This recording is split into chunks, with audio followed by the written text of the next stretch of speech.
Good evening guys, मैं श्याम आपके अपने यूट्यूब चैनल श्याम ट्रेडर्स में आपका हार्दिक स्वागत है। गाइज, इस एक और लर्निंग पर्पज से बनाई हुई इस वीडियो में हम बात करने वाले कल के बारे में। कल आपका बजट डे है एंड कल आपकी फाइन निफ्टी की एक्सपायरी भी रहने वाली है, तो हम किस तरीके से मार्केट को देख सकते हैं, ठीक है। एंड इस वीडियो में हम बात करेंगे इन 4 पॉइंट्स के ऊपर। फर्स्ट है कि आपकी जो ऑप्शन ट्रेडिंग है उसमें 30% टैक्स लगने वाला है या नहीं। सेकंड आता है कि आपका जो ऑप्शन है वो बंद होने वाला है, अभी बीच में जैसे कि रूमर फैल रही थी, न्यूज़ आ रही थी उसके अकॉर्डिंग। एंड थर्ड है जो प्रीवियस बजट डे था उसमें मार्केट कैसे क्या रिएक्ट किया उसके बारे में बात करने वाले हैं, ठीक है। चलिए गाइस शुरू करते हैं।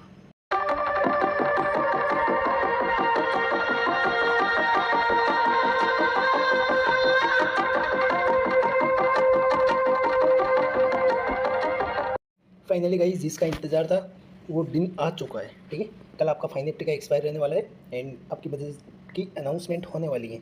तो कहीं ना कहीं आपके मन में भी ये होगा कि कल फाइन निफ्टी में 5 रुपये वाली कॉल 500 जाएगी, 5 रुपये वाला पुट 200 जाएगा, ठीक है। बट मैं इससे पहले आपको बता दूं कि आप देखो 12 मॉर्निंग मार्केट ओपनिंग के बाद में वॉच करिएगा 12 बजे तक, बट मार्केट से दूर रहिएगा विदाउट एंट्री, ठीक है। बिकॉज 12 बजे तक गाइस क्या होता है ना कि मार्केट में जितनी भी न्यूज़ रहती है ना उनको फॉलो होने दीजिएगा। जो मोमेंटम मिलेगा आपको मार्केट में 12 बजे से पहले, आपको जो मोमेंटम मिलेगा वो रहेगा आपका स्पाइक। कुछ इस तरीके से एक कैंडल बनी अप साइड में, देन डाउन साइड आके क्लोज, फिर कहीं ना कहीं नेक्स्ट कैंडल रन हो रही होगी, धीरे धीरे अप साइड में जा रही होगी, बट जैसे ही कुछ नेगेटिव न्यूज़ आएगी, स्मॉल नेगेटिव, तो देन वो डाउन साइड में स्पाइक, फिर then third negative upside में स्पाइक।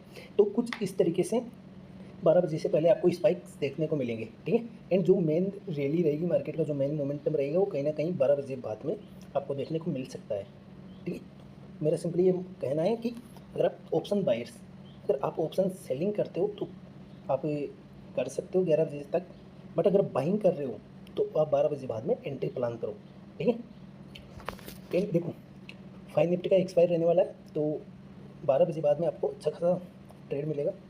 ज़्यादा नहीं, बट ये बोल सकते हैं कि 3x 2x 5x इतना मिल सकता है ईजीली, ठीक है। देखो फर्स्ट ही पॉइंट पे बात करते हैं हम कि आपकी ट्रेडिंग में एफ में 30% टैक्स लगने वाला है या नहीं। जैसा कि अभी बीच में रूमर फैल रहे थे, न्यूज़ आ रही थी कि आपकी ट्रेडिंग में 30% टैक्स लगने वाला है, ठीक है। देखो गाइज, इसमें सिंपली अभी बीच में न्यूज़ में बताया गया है कि 2025 तक एफ में टैक्स नहीं लगने वाला, अभी बीच में। एंड जो भी देखो, जो भी होगा वो कल डिसाइड हो जाएगा, बट कहीं ना कहीं देखो टैक्स लगता भी है ना, तो उससे मैं मानता हूँ कि आपको इतना, आपके लिए इतना माइनस पॉइंट नहीं होना चाहिए ये, ठीक है। इतना कोई इशू नहीं होना चाहिए इससे आपको। बिकॉज देखो अगर आप लॉस कर रहे हो, ठीक है, तो उससे आपको टैक्स से कोई मतलब ही नहीं है। बट अगर आप मार्केट में कंटिन्यू वर्क कर रहे हो ना, तो आप देखो एक 1 ईयर से वर्क कर रहे हो, 2 ईयर हो गए, 2.5 ईयर हो गए, 3 ईयर हो गए, तो कहीं ना कहीं आप धीरे धीरे एक प्रॉफिटेबल ट्रेडर की जर्नी में जा रहे हो। एंड जिस दिन से आप एक अच्छे खासे प्रॉफिटेबल ट्रेडर बन जाओगे ना, उस दिन आपने अगर 30K कमाया तो उसमें से आप देखो टैक्स दे रहे हो, कोई इसमें टैक्स देखो, अगर अनाउंसमेंट होती है टैक्स लगता है तो देना रहेगा, ठीक है, अगर आप ट्रेडिंग कर रहे हो तो फिर। बट सिंपली ये है ना, हर एवरी पॉइंट पर किसी भी फील्ड में देख लो आप, टैक्सेस अलाउ कर रहे हैं मार्केट। बट जो गवर्नमेंट है ना, वो मतलब खुद इतना लालच कर रही है कि हर किसी फील्ड में टैक्सेस लागू कर रही है, बट पब्लिक के लिए कहीं भी किसी भी पॉइंट पर पब्लिक के लिए इतना कुछ अनाउंसमेंट, इतना कुछ एक्शन वगैरह ले नहीं रही, ठीक है।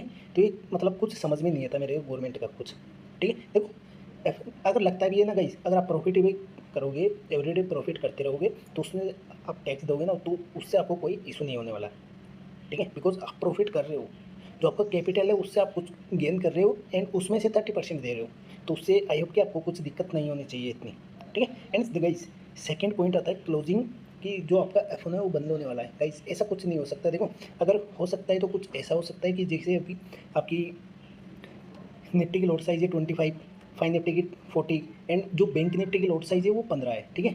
तो कहीं ना कहीं इसको इंक्रीज़ कर सकते हैं, जो कॉन्ट्रैक्ट साइज़ है उनको इंक्रीज़ कर सकते हैं। अभी एक कहीं ना कहीं देखो 100 पॉइंट से लोग ऑप्शन सेलिंग करते हैं ना, उनको कहीं ना कहीं देखो एक कॉन्ट्रैक्ट को सेल करने के लिए भी कहीं ना कहीं 7 to 8 लाख लगते हैं, तो उसको इंक्रीज़ करके ये लोग कहीं ना कहीं 15-20 लाख कर सकते हैं, ठीक है। और उसमें बायर्स के लिए भी ये एक नेगेटिव पॉइंट रहने वाला है, बिकॉज ये एक्शन क्यों लिया जा रहा है, बिकॉज जो ऑप्शन बायर्स हैं, बिगिनर्स हैं, रिटेलर्स, वो कहीं ना कहीं एवरीडे माइनस में, जो एवरी ईयर डेटा निकलता है इनका एवरी मंथ, तो उसके अकॉर्डिंग कहीं ना कहीं नेगेटिव लॉस पे लॉस कर रहा है रिटेलर, तो उसके अकॉर्डिंग ठीक है। देखो इसमें सिंपली कुछ ऐसा कर सकते हैं लोग कि कॉन्ट्रैक्ट साइज़ इंक्रीज़ कर सकते हैं, तो उससे देखो ऑप्शन बायर्स के लिए भी सिंपल ये होने वाला है। फिर आप एक लॉट बाई कर रहे थे 8-10 हज़ार का, तो वो कहीं ना कहीं आपको 3x 4x मार्जिन में मिलने वाला है, फिर 30-35 हज़ार का बाई करने को मिलेगा आपको। फिर देखो रिटेलर मार्केट में आता है 10,000 रुपये लेके, तो वो एक लॉट बाई कर सकता है। बट अगर वही लॉट अगर 30-40 का हो रहा है, तो फिर वो कहीं ना कहीं 30-40 अरेंज करके लाएगा, मार्केट में लगाएगा, देन वहाँ से फिर लॉस करके आउट हो जाएगा। देन अगर रिटर्न अगर वो अरेंज करके लाता है तो वो काफ़ी ज़्यादा मुश्किल होता है फिर, ठीक है। तो सिंपली ये मानना है, सिंपली मेरे कहने का मतलब ये है कि अगर लॉट साइज इंक्रीज़ करते हैं तो उससे बायर्स को कुछ इतना ज़्यादा वो नहीं, माइनस पॉइंट नहीं होने वाला, ठीक है। बिकॉज देखो जो ऑप्शन सेलिंग करते हैं ना, कई जो लोग हैं जिनका कैपिटल 10 लाख लेके ऑप्शन सेलिंग कर रहे हैं वो लोग, तो अभी किसी ने 100 क्वांटिटी सेल की 10 लाख में, आप ये एग्जांपल के तौर पे लीजिए। अगर ये जो लोड साइज है वो इंक्रीज़ कर देंगे, तो जो 100 क्वांटिटीज सेल करने के लिए उस व्यक्ति को कहीं ना कहीं फिर 15, कहीं ना कहीं आप ये मान सकते हो 25-30 लाख का मार्जिन लगेगा। तो इसमें फिर वो क्या करेगा, वो खुद फिर 10 लाख को लेके ऑप्शन बाइंग में आएगा। तो देखो इसमें सिंपली ये है कि जितने लोग अगर ये कॉन्ट्रैक्ट साइज़ है आपकी, जो लोड साइज इसको इंक्रीज़ करते हैं, तो उसमें जो जितने बायर्स बाहर निकलेंगे ना, उतने बायर्स सेलर्स के रूप में मार्केट में आएंगे नहीं, ठीक है। तो उससे इतना कुछ नहीं होने वाला, बिकॉज इनका कुछ ये मानना है कि जो मार्केट में वॉल्यूम है, जो मार्केट में लिक्विडिटी है, वो इतनी आ चुकी है कि कहीं ना कहीं जो बिग प्लेयर्स हैं वो रिटेलर्स को माइनस एवरी पॉइंट पर ट्रैप कर रहे हैं। मार्केट में मैनिपुलेशन इतना होता है कहीं ना कहीं, देखो आप देख, ये आपने देखा होगा मार्केट कहीं ना कहीं, देखो कुछ इस तरीके से मार्केट रन हो रहा है एंड एकदम से मिड कैप में फाइन निफ्टी में कुछ अच्छा खासा मोमेंटम आ जाता है, स्पाइक जस्ट 200 पॉइंट्स का स्पाइक है, देन अगले ही मिनट अगले ही कैंडल में वो पूरा रिकवर कर लिया। तो ये कुछ स्पाइक्स है जो कि बिग प्लेयर्स की वजह से आ रहे हैं, तो ये कहीं ना कहीं ट्रैप कर रहे हैं। तो इनकी वजह से आपके मार्केट इनकी वजह से कुछ जो लोट साइज है उनको इंक्रीज़ कर सकते हैं, कुछ रूल्स रेगुलेशंस है उनमें कुछ बदलाव कर सकते हैं, ठीक है। एंड थर्ड पॉइंट ये उनका ये मानना है कि जो बैंकिंग सेक्टर है उसमें इतना फंड नहीं जा रहा है, ठीक है, उसमें डिपॉजिट में कमी आ रही है, बैंकिंग सेक्टर में डिपॉजिट में कमी आ रही है। देखो डिपॉजिट में कमी आएगी, सिंपल बात है। ये लोग बैंकिंग सेक्टर में आपको 7% का रिटर्न दे रहे हैं, ठीक है, 7% आपको रिटर्न दे रहे हैं। आपको अगर म्यूचुअल फंड की बात करोगे तो उसमें आपको नियरली 12 से 14% का रिटर्न मिल रहा है, ठीक है, 12 से 14% का रिटर्न मिल रहा है आपको म्यूचुअल फंड में, ये मान सकते हो। तो देखो अगर लोग क्या करेंगे, इसमें आपको 7% का रिटर्न मिल रहा है बैंक्स में डिपॉजिट पर, उसमें से 30% टैक्स ले रही है, तो आपको तो ओनली 5% रिटर्न आ रहा है ना। तो लोग तो फिर इससे पैसा निकाल के मार्केट में आएंगे ही, म्यूचुअल फंड में जाएंगे, बिकॉज वहाँ पर उनको अच्छा रिटर्न है।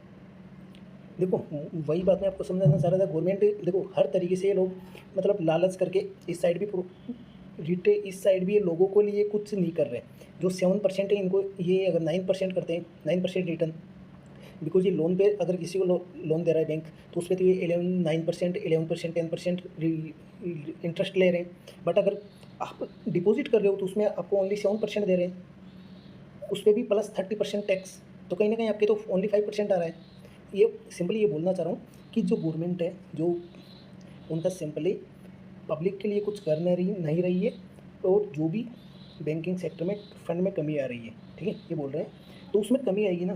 बिकॉज अगर देखो जो 7% इंटरेस्ट रेट है उसको 9-10 कर दो, तो जो लोग मार्केट में इतना रिस्क लेके पैसा डाल रहे हैं, म्यूचुअल फंड में डाल रहे हैं, वो इधर 9 हो जाएगा तो उसमें डाल देंगे, 9 में से आपका जो 30% टैक्स चला जाएगा, फिर भी उसके पास में 6-7% इंटरेस्ट मिलेगा उसको, तो कहीं ना कहीं इसमें पैसा डालेगा। फिर ऑप्शन ट्रेडिंग में इधर भी कुछ बिगिनर्स को, रिटेलर को कुछ हेल्प कर नहीं रहे, कुछ पॉइंट में कुछ भी हेल्प नहीं कर रहे एंड टैक्सेस लगा रहे हैं।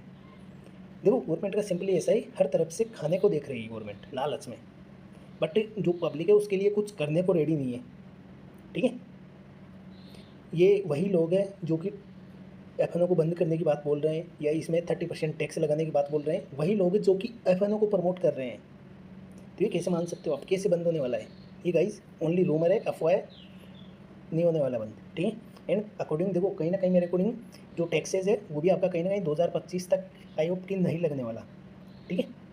चलिए गाइस थर्ड पॉइंट देखो, जो प्रीवियस डेटा के बारे में बात कर लेता हूँ। जो प्रीवियस बजट था आपका 2000 का, सॉरी एक का, तो उसमें देखो, उसमें जो आपका आई भी था इंडिया विक्स, वो कहीं ना कहीं बजट से 1-2 दिन पहले 13 रुपीज़ पर था, 12-13 रुपीज़ रन हो रहा था, ठीक है। एंड जो बजट डे था उसमें उसका लो रहा था 13 रुपीज़ एंड हाई रहा था 18 रुपीज़। एंड अभी आपका जो आज मंडे है, आज आपका जो आई इंडिया विक्स की क्लोजिंग है वो कहीं ना कहीं 15 रुपीज़ पर है, ठीक है, 15 पर है। तो कहीं ना कहीं आप ये मान सकते हो कि लास्ट जो बजट था उसके अकॉर्डिंग सेम है, ठीक है। जो मोमेंटम मिलेगा वो कहीं ना कहीं मेरे अकॉर्डिंग जो आफ्टर 12 PM अगर मोमेंटम मिलेगा ना, तो हो सकता है मेरे अधिकतर चांसेस है कि डाउन साइड में आए, ठीक है। हम किस तरीके से प्लान कर सकते हैं उसके बारे में बात करते हैं हम।